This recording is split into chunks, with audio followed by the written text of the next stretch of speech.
Hi friends, ஒரு cup அவலை வச்சு குட்டீஸ்க்கு பிடிச்ச மாதிரி டக்குன்னு ஒரு ஸ்நாக்ஸ் ரெசிபி எப்படி பண்ணுறதுன்னு பார்த்துக்கலாமா? அதுக்கு முன்னாடி மறக்காமல் வீடியோக்கு ஒரு லைக் கொடுத்துருங்க. சரி, வாங்க வீடியோக்குள்ளே போகலாம்.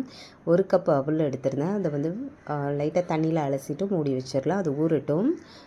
ஒரு கப் அளவு வெள்ளை பட்டாணி எடுத்திருக்கேன். அதை வேக வச்சு எடுத்து வச்சுருக்கேன். உப்பு போட்டு தண்ணி சேர்க்காமல் கொஞ்சம் குறப்பாக அரைச்சி ஒரு பவுலில் சேர்த்துக்கலாம். இது கூடவே துருவின கேரட் ஒன்று, ஒரு பெரிய வெங்காயம், ஒரு பச்சை மிளகாய் அதை நல்லா பொடிசாக கட் பண்ணிவிட்டு சேர்த்துக்கலாம்.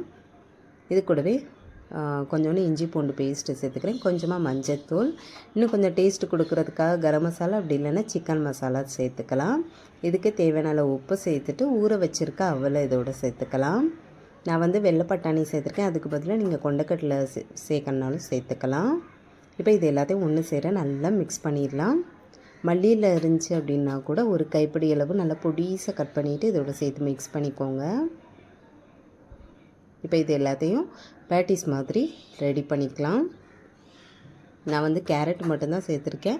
உங்களுக்கு விருப்பப்பட்ட காய்கறி எது வேணாலும் இதில் சேர்த்துக்கலாம். இப்போ எல்லாம் ரெடி பண்ணியாச்சு. இன்னும் கொஞ்சம் டேஸ்ட் கொடுக்கறதுக்காக ஒரு முட்டை உடச்சி சேர்த்துக்கிறேன். முட்டையோட ஸ்மெல்லு வராமல் இருக்கிறதுக்காக கொஞ்சோண்டு மஞ்சத்தூளும் முட்டைக்கு தேவையான அளவு உப்பும் சேர்த்து முட்டையை நல்லா அடித்து எடுத்துக்கலாம். இப்போ மேலே மொறுன்னு வர்றதுக்காக நான் வந்து ரவை எடுத்திருக்கேன். அதுக்கு பதிலாக நீங்கள் பிரெட் கிரம்ஸ் கூட எடுத்துக்கலாம். முட்டை சாப்பிட மாட்டீங்க அப்படின்னா முட்டைக்கு பதிலாக கார்ன்ஃப்ளவர் மாவு வந்து தண்ணியில் கரைச்சி எடுத்து வச்சுக்கோங்க. இப்போ ரெடி பண்ணி வச்சுருக்க பேட்டிஸை வந்து முட்டையில் முக்கிட்டு ரவையில் பரட்டி எடுத்து வச்சிடலாம். இப்போ இது மாதிரியே எல்லா பேட்டிஸையும் வந்து ரெடி பண்ணி எடுத்துக்கலாம்.